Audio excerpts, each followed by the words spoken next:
Now, we're gonna stay here in this room, and we're welcoming in Luca, right? Who is going to be the moderator of the deep dive into the co-living tech ecosystem. great. Let's see Perfect. if we can find Luca in the room. He is in the room, and we're going to spotlight him and unmute him in a second. I'm slightly jealous because Luca couldn't be with us because he's somewhere really warm and nice and beautiful on a boat somewhere very dreamy. And that's the power of tech, right? It is the Gives power you of tech. freedom to do what you want, where you want. Great. Luca, can you hear us? I can. Can you hear me? Amazing, we can. Perfect. Very well. Go for it, Good morning. Luca. Good morning to you all. My name is Luca Tausel, and welcome to the deep dive in the tech ecosystem. Wonderful. I see Alex joining as well. We have all 5 of our tech partners joining in already, so we can get started. So I recently joined Co-Liv not that long ago, almost a month, let's say. Collaborate with Christian and the wider team to get the tech community started. And just a couple of words on my personal journey. I started done a few years in corporate technology, then took time of a sabbatical time, and I figured that the concept of community and communal living is key for me as a person and in general to the wider society. I stumbled upon Co-Liv, and I found the genuine approach to co-living that these guys have, he and the rest of the team. A wonderful a wonderful starting point to get all of these initiatives started. And the tech community, it's a needed piece of the puzzle to get all of this going. In the next 45 minutes, we will get to know the first 5 tech community partners that have already joined in and already starting their initiatives and activity inside the community. It will be there will be space for your questions. So take the time from now onwards to come up with them, to think about them and post them in the chat. And then afterwards, after they will give a short introduction about themselves, we'll get that conversation going. And I invite you to get your thoughts out. So let's start. And before I do, I'd like to give a short recap of what the tech community is all about and what's my take on it. So the tech community is here to empower, to hold hands to two different actors, 2 different stakeholders in the tech community, and many more, but we focus initially on 2, both co-living operators on one side and technology providers. We're here to create a moderated and safe environment to foster a dialogue, to create a dialogue, an innovative dialogue between you guys. So we want to enable the broader ecosystem to understand technology and how to apply it in your solutions to increase the reach of tech providers and new revenue streams. On one side, co-living operators, you can look at the tech community as a way, let's say, an accountability mechanism. Generally, it's a one-to-one conversation with your tech providers. And in this case, this can be a safe space where you share with other co-living operators and other members of the wider community what is going on with your technology provider. It becomes a means to celebrate success when things go very right, to voice concerns when this service happens, and amplify your wants and needs.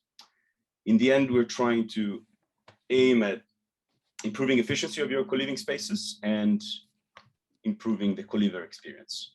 So that is for co-living operators. On the other side, you guys, you 5 that decided to join and many more to come, the technology providers, you're here to gain access in a genuine way to the map of the technology stack at the different co-living operators. You get an intimate look in how they're doing and what type of solutions they have and the real pain points that they have.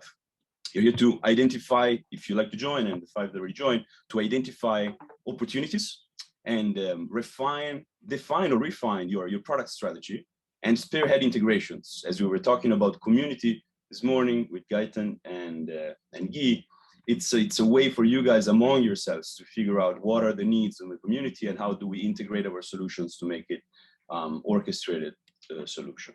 So this community is a community. We talked about community. This in itself is a community as well. We're here we'll adapt and evolve and try out different formats. It's a prototype. So bring in, co-create with us, join in with your ideas and ways. As Chris was saying, it will be a workshop-centric initiative, and we'll have other formats as well.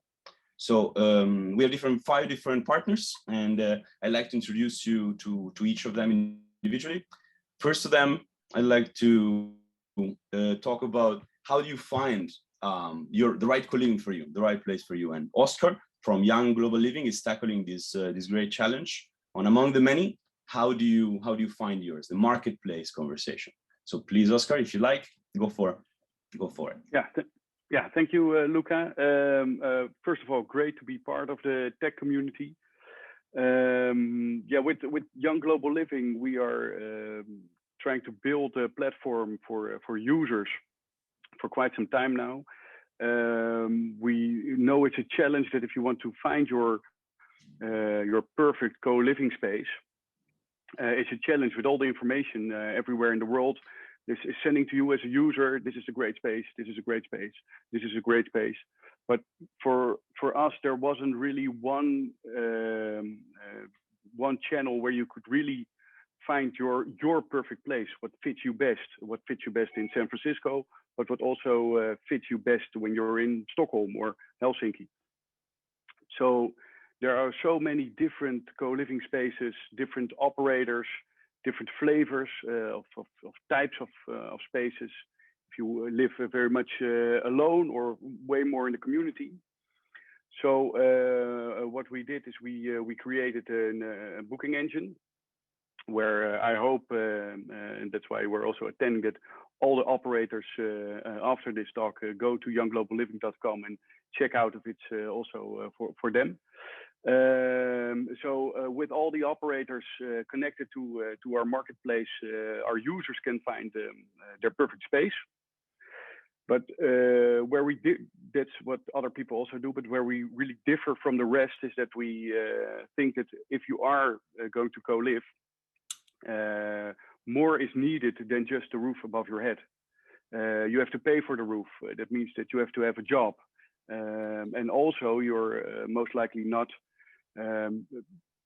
for a very long time. So that means that your time is limited and you can't afford wasting time and not meeting people, or looking for experiences. So what makes us really unique, and we try to put those three together so that you do not only have your perfect co-living space, but also a job that can support you while you're there. It might be a local job, it might be a remote job, and the experience. So boot camping with other co-livers, workshops digitally, so the works, which makes us, like I said, quite unique. This can only work if we have great other tech partners, partners that come with pricing and availability. So yeah, that brings me to my colleague over here, Stephen, okay. I guess, who is more on that target. Yeah, so thank you, Oscar, for giving it a go. It's among the many operators out there are more and more operators coming up, more and more competition among them, we were saying, and how to carefully position yourself in different markets at the right price points, and that trickles down to the many challenges of how do you get reach from your residents. And we're here representing with Stephen. I think we have an unmuting issue, but he's coming up. I'm sure the team can get that sorted. Introducing ourselves to the property management systems. This is a first chat we have about it, and tomorrow there will be a deeper dive on the value of property management systems and a one dashboard approach on how do you aggregate a variety of data sources and a variety of operations that you need to run. And we have an unmute issue. I don't know if the team can unmute. Yeah. Yeah, almost there. Unmuting the wrong one. Excellent. Here you are. Okay, great. Thank you, guys. Nothing like a wonderful start. It wouldn't let me unmute, but I'm really excited to be here now. You can hear me, so thank you. Yeah, very nice handover. Thank you very much. My name's Stephen Dow. I head up the commercial function for Res Harmonics. And put simply, we're a leading software platform for short and long stay residential. We like to describe ourselves as innovative living technology, born out of operator frustration. And by that, I mean, many of us were operators and have sat in your shoes and felt the pain points. So hopefully that gives you a great understanding into why we want to be part of this community. At our heart, we are a core tech firm with a property management system. But a big part of our business and growing is taking our out-of-the-box product to the next level per customer requirements.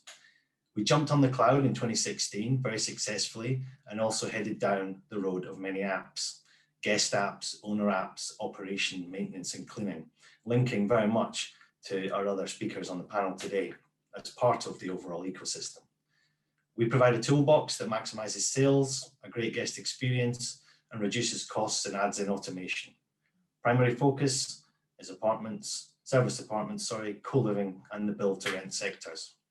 We're a UK-based company in Birmingham, England, but we have a global client portfolio.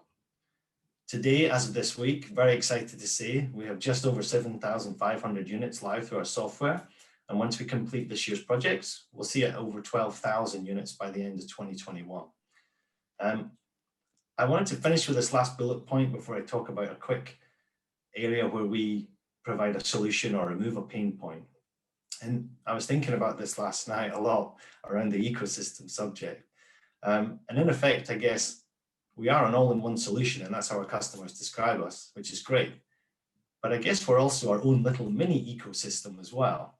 We're able to plug into bigger ecosystems as and when required, and our partners here today as well. And the slide, if you arrived a little early, you'll have seen Christian talk about. But equally, we're able to survive and thrive as a standalone mini ecosystem too. Let me give you a recent example. It's a complete end-to-end platform, and a recent COVID example is very relevant. Whilst unfortunately many operators relied upon 1 or 2 length of stay demand pots for occupancy during the pandemic, we witnessed new and existing clients easily alter their length of stay strategies and offerings to access pots that were still active and had demand. They ran high occupancies, albeit lower average daily rates. They experienced lower operating and lower servicing costs too. And this was all without the need to change or add in additional technology. So simply put, I think that's a big major pain point removal. And I like to call our system very commercially the have your cake and eat it technology. And hopefully partnering with other people within this community, we can have more cake, and that's always a good thing. Thank you for the opportunity to speak. I'm excited to be part of the community and hopefully add some value to today's conversation. Thank you very much.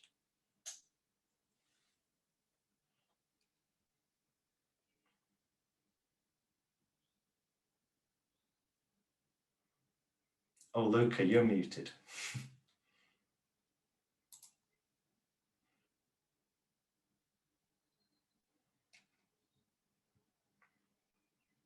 All right, sorry guys, we had a mute unmute issue, which is a classic Zoom icebreaker, so that's good.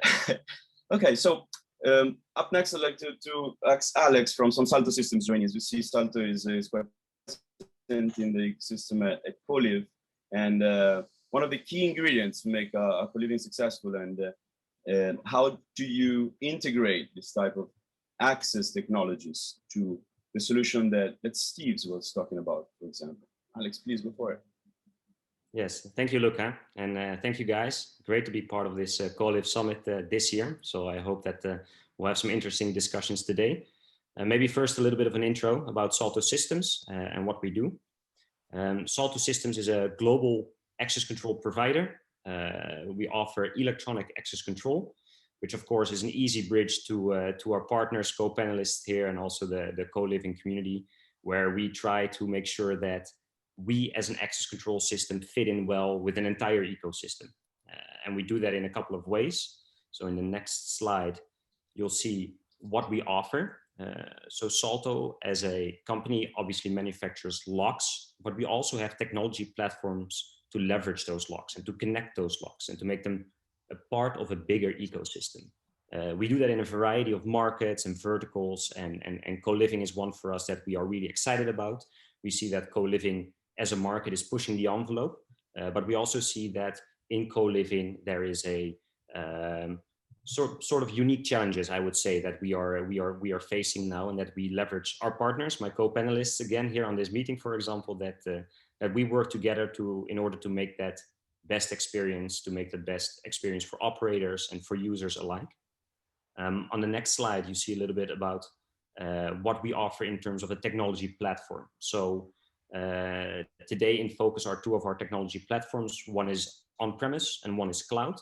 So we really diversify into finding the right solution for the right property, depending on maybe what's already there or what they're trying to do. So we are very open in our company ethos to connecting to other systems, to cameras, to PMSs, and today we'll hear a lot more about that, I guess. And how we do that practically, you'll see on my last slide, is that we offer a variety of keys, basically, credentials, in order to find the best fit for operators, for users. How do you want to get into the building? How do you want to give access to your friends, your family, to your customers, to staff? We have digital technology using smartphones. We have physical technology like the ones most people, I guess, are used to. And we keep pushing that envelope to find new ways, easier ways to have this connected experience. And of course, a big emphasis on safety and security of people's properties and people's belongings as well. So we try to combine that and find and add value to that entire chain. So really excited to dive deeper into that with all of you. Very nice. Thank you, Alex. Yeah, as you're naming a landscape of solutions, they need to collaborate and integrate with each other to actually get to the real value of the use cases that we're talking about. And we're honored today to have another partner with us that is tackling the more traditional ecosystem of video surveillance and expanding and extending to other use cases in which video can be used inside facility. And yeah, I'd like to give the word to you, Ari, starting with Eagle Eye Networks. Thank you, Luca. Great being here. And yeah, I mean, Gui's talk was really inspiring. I thought about all the things we do and how it fits the facilitation and the community. So first, about Eagle Eye Networks, I'm Ari. I'm the sales director for Europe at Eagle Eye Networks. I've been with the company for over 6 years, and we've been trying to achieve a cloud-based video platform that could be used broadly. First, who are we? Okay, we are a company out of Austin, Texas, founded by Dean Dreco, who was the previous founder of Barracuda Networks, which is a cybersecurity company. Important point to mention, that's actually why he founded this company. He saw a need that everything is connecting to internet, and the video is the most one of the most difficult parts to really scale through cloud to be able to access in a secure way. And he founded the company in 2012 together with Michael Dell, and lately we got an investment from Axel Capital out of Silicon Valley as well. So we are headquartered out of Austin, Texas, but we are a global organization with over now 300 people across. We have partners which we can call our community, over 2,000 partners across the globe, offering our services to over 90 countries right now, with data centers across 11 countries. So why are we in this? What we want to establish is, yeah, we want to establish something in the mission of deliver secure cloud-based video with artificial intelligence analytics to make businesses more efficient and the world a safer place. Okay, so very nicely worded mission that it has a lot of difficult to achieve ingredients. And how are we trying to do that? First of all, we are trying to do that without needing a lot of cybersecurity implementation knowledge from our partners or our end users. Very important. So we take away as a service provider, the hassle of cybersecurity from the end users and resellers that doesn't have the resources to get that going and offer that as a service as our package. We are a very flexible platform, so you can connect one camera to our platform and pay for what you use, or have hundreds of thousands of cameras and pay for what you use. So you can scale up and down whenever you want, very flexibly. So great for new starting buildings, communities, okay, that could scale up and down whenever they want. We have a high reliability. We deliver the platform end to end from our side. So we actually provide the cloud service by ourselves, and you can control anywhere in the world as you want it. And in the end, if you go to the next slide, this is what we deliver actually. We do the heavy lifting of cameras from the premises, okay? So it could be existing cameras. You don't have to use any, you don't have to change your existing hardware. We can, in a very smart way, do the heavy lifting of the video from the premise to the cloud in a cyber secure way, and make it available for yourself to access through our interfaces, as you see, or access it through our ecosystem partners. For example, Salto System, maybe a video over real-time mornings when you need it. So we make it available for you whenever you need it. So this is in a nutshell what we do. Looking forward to the panel and going forward, the workshop coming up in the following weeks to engage with the community more and more. Thank you. Thank you, Ari.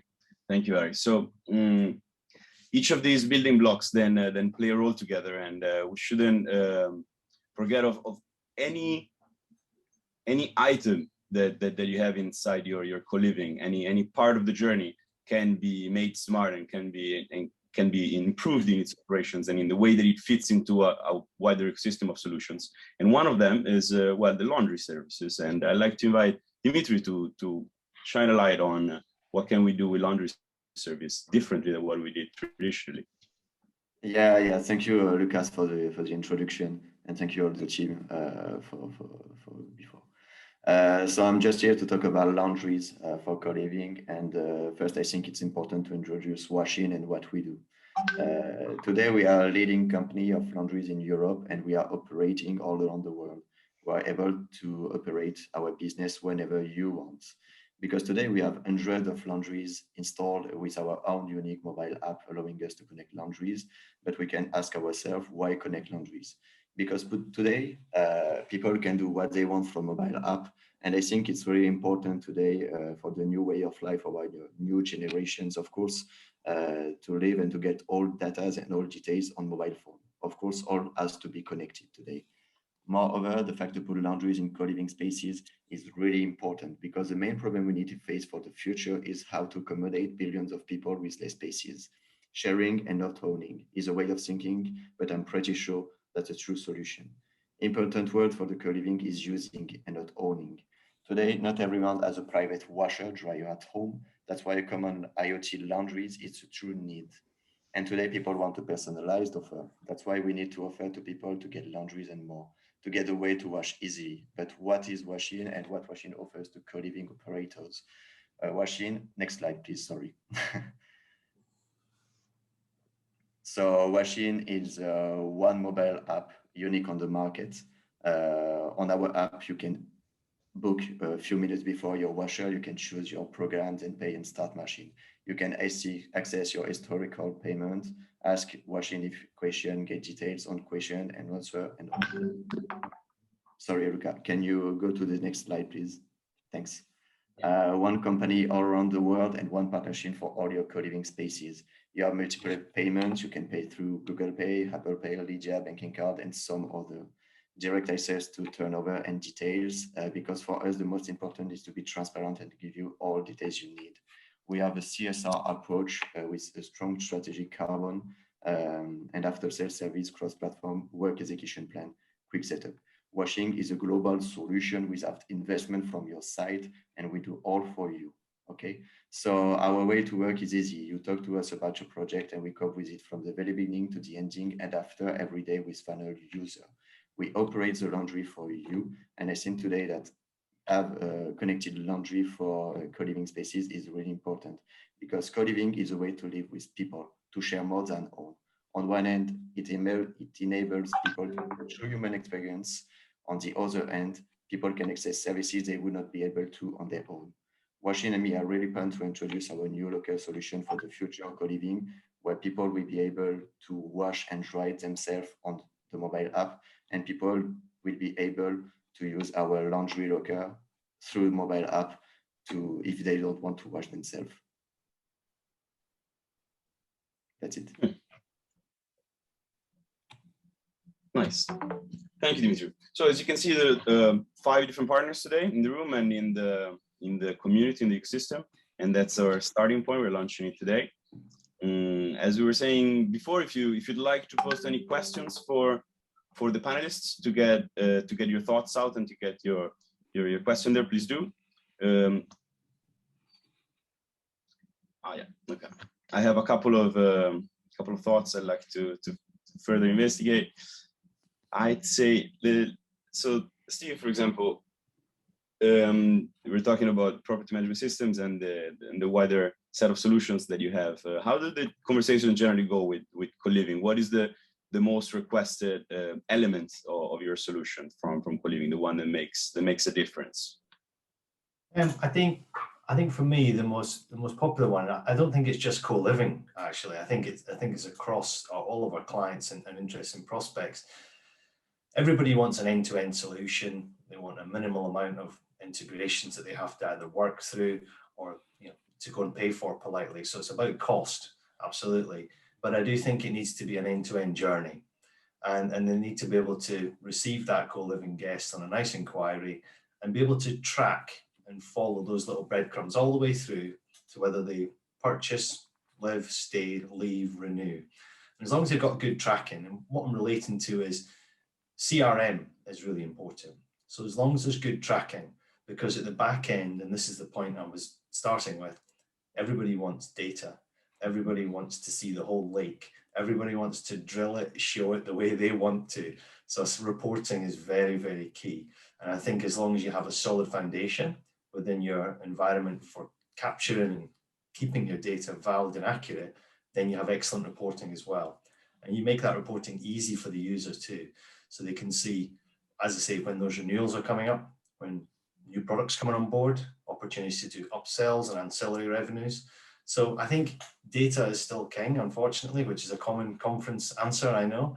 But I think definitely reporting and CRM are big, big parts to be able to see the whole journey and to have that foresight to make the right decisions for your business model. Wonderful, thank you. That one source of truth, that managing those data sources in a clean way, for sure. For sure. You need to receive a couple of questions from the audience. Make sure that every panelist is unmuted. Sorry guys for today. Muting and unmuting is always that Zoom is a bit of a tricky one.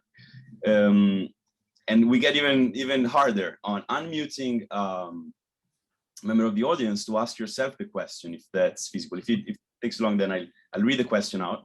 But the panelists would be Kritika, IoT for co-living.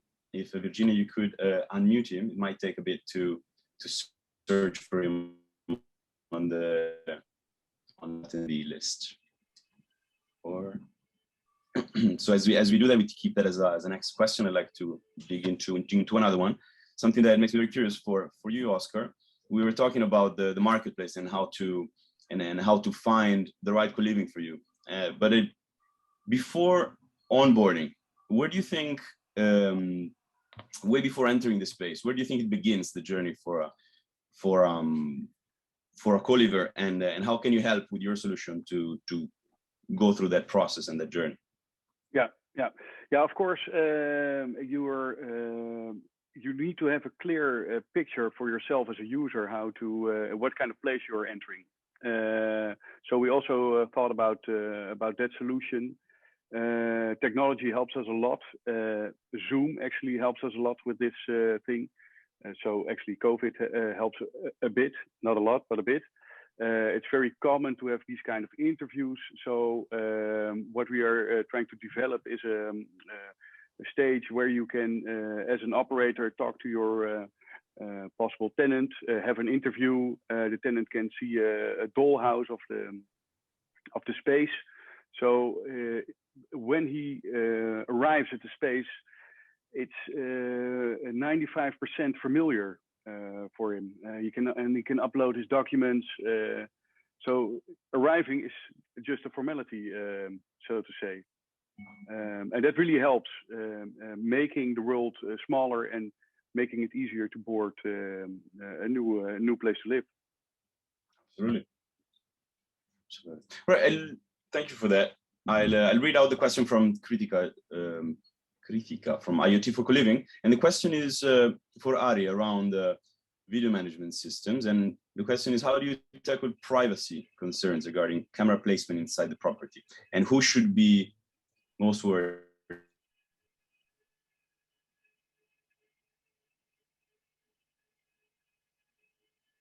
Okay. So privacy, when you put a camera, of course, is one of the main concerns that you have.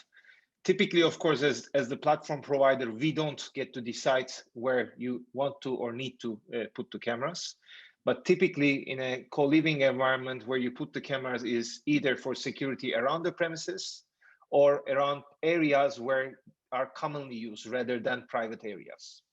And you know, platforms like Eagle Eye provide the ability to facilitate easy management or facilitation of the user rights on when to access video, how to access video, when to record and when not to record video, as well as we are seeing more and more implementation of anonymization happening, that if you want to put the video not for capturing the personal data, which is your face, but understanding what's going on, you have AI tools that anonymize the data and record, as well as things like in Germany, there is a 4 eyes principle, for example, that you need to, if you need to access a recording when something happens, when it's really needed, right?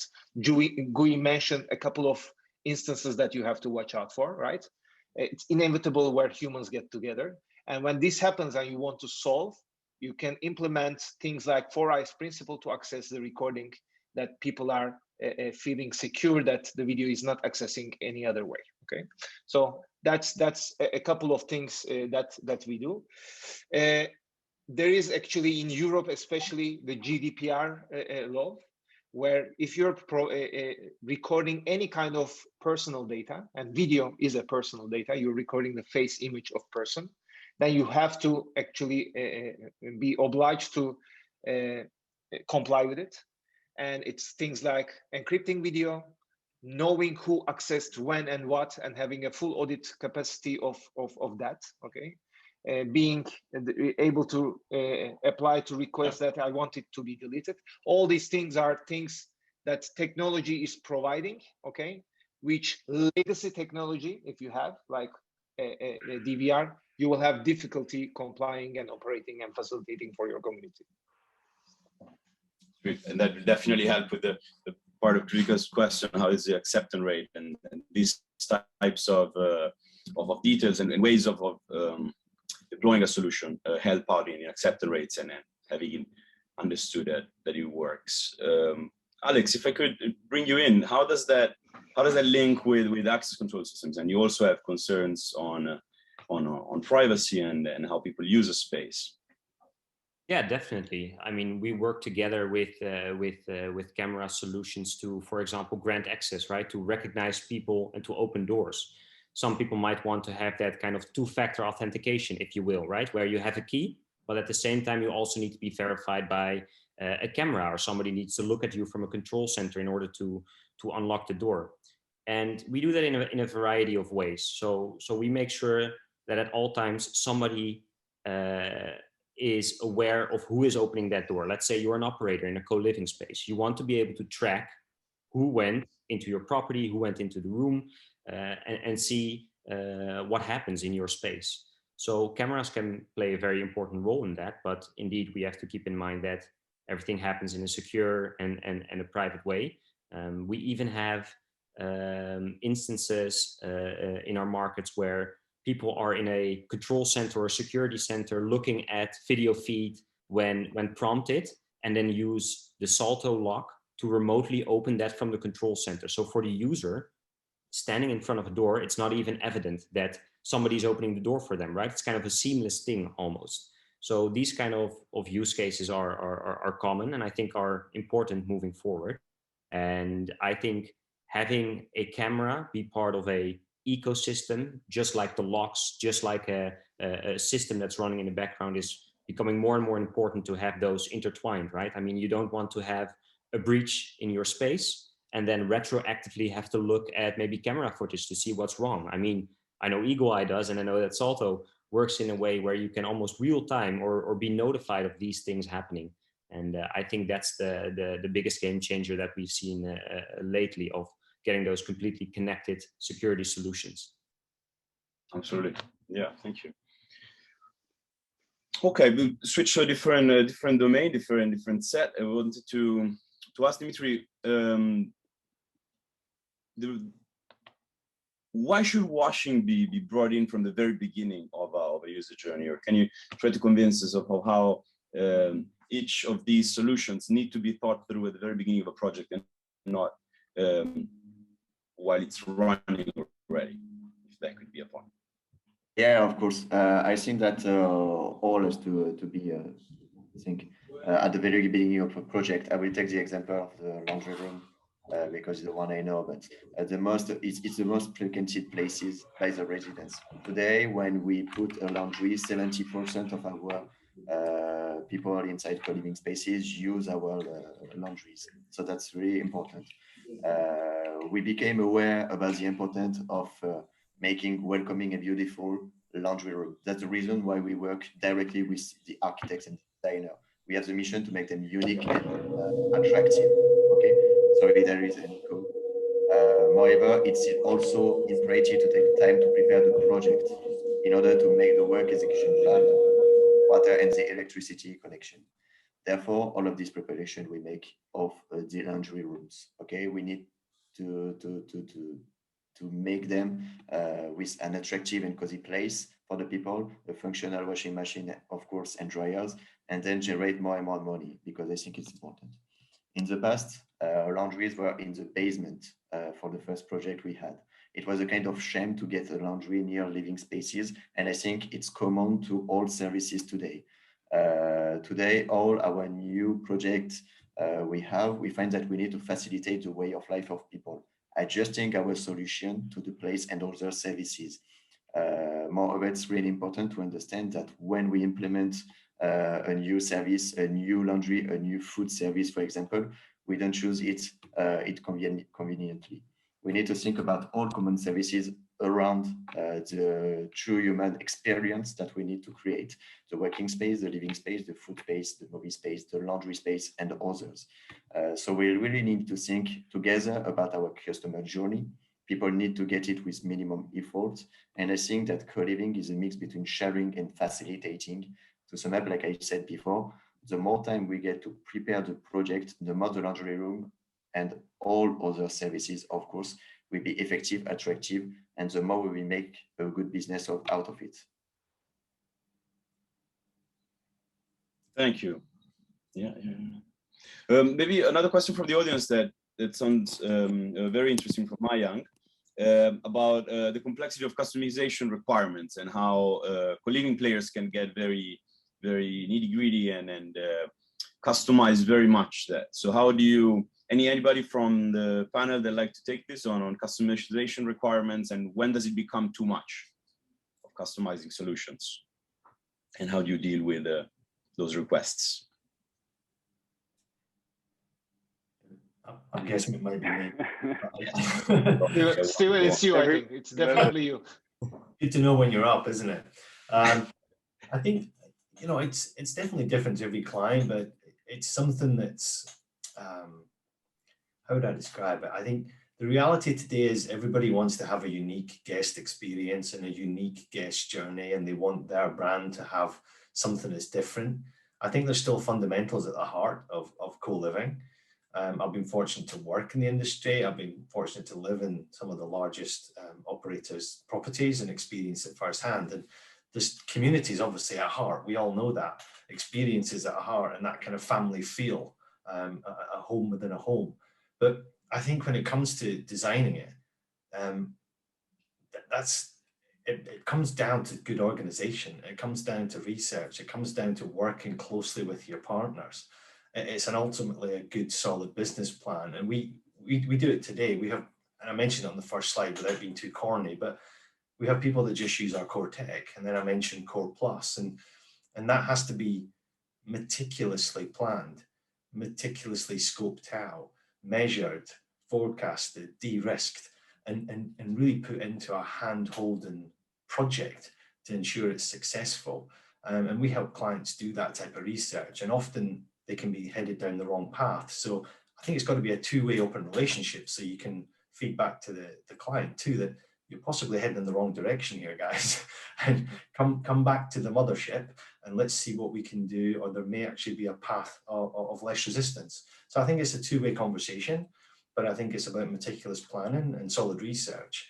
But ultimately, I think there's going to continue to be a lot of questions because people want unique guest journeys within their own brands. I hope that answers the question, Luca. Oh, definitely.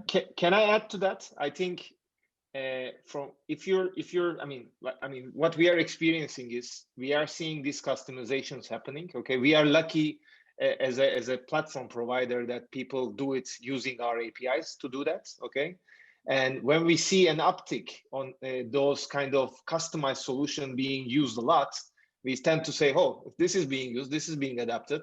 Okay, this should be a native feature in whatever we offer, right? So as a platform provider, that gives a nice, let's say, behind the scenes watching and adapting to whatever is being, let's say, a trend being taking over as an experience more and more. Yeah, I'd like to add to that as well, Ari. I think what you mentioned, the API, I think that is one of those key components, right? That is enabling all this.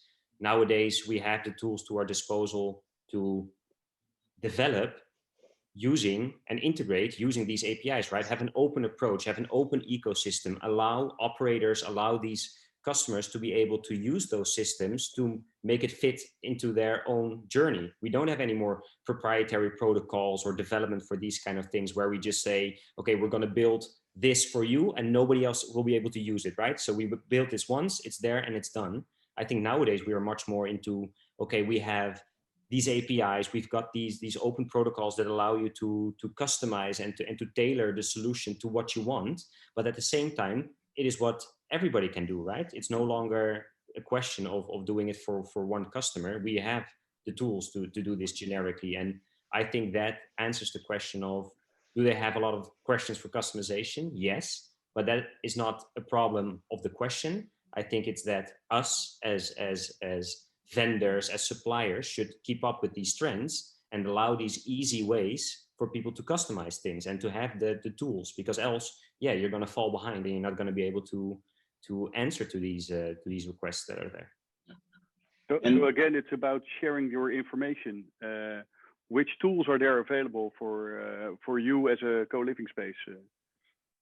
So yeah, very good. Thank you, guys. I believe that this tech community is part of the answer to these simple questions of creating an environment of trust where people can relate to each other's journey with the use of technology and understanding what can I get out of the box, what should I build myself, and how have you solved that, and how did I solve that.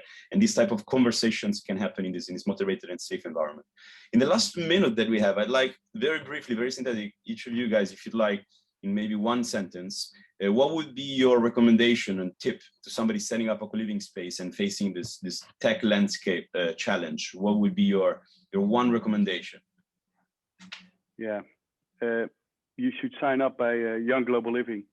That's a solution to all. Thank you, Oscar. No, no, to be fair, look at the tech community, learn what kind of solutions are out there for you, and see what fits you best, and reach out to everybody, because that's so cool on this the co-living scene. You can reach out to everybody. So yeah, do it. My advice would be, okay, software as a service is a relationship. So choose your partner wisely. Okay, make sure that you can marry and divorce easily. I'll add to that too. I was going to say, do your research, because we often see people who will buy software of a whim, you know, just with no research. So understand your functional requirements, understand your non-functional requirements, map things out properly. So that pain on the front end, endure it, because that will be your gain on the back end. Yeah, and to add to that, I think my number one tip would be that co-living is an open community, and I think you should find a technology partner that is the same way, right? So you would not expect anything less for your co-living, for your own community. Why would you expect less from your technology partners? Right. Yeah, and for me, Well, I just want to add something. The first tip I would like to give you is, when you have a project, I think you need to be well to get good information and good details from people. So it's really interesting to have a tech community and to exchange all together, because we are already working together. And I think you have the keys today to get the details for the project. It can be a little project, it can be a big project. We will be able to help you. Thank you, Dimitri. Thank you. Thank you, Christian. Thank you, team. So my last sentence would be, let's unlock the future together. So sign up for the tech community, and without further ado, hand over to Guy and Kate. Thank you very much. Thank you very much. Big round of virtual applause Yes. for all of our members from the tech community. Thank you. Speakers, you all looked amazing with that really funky, cute background. Yeah, I think it looked really nice. Especially Oscar, who was on the room next to us. Oscar, yeah. You can come in now. Wow.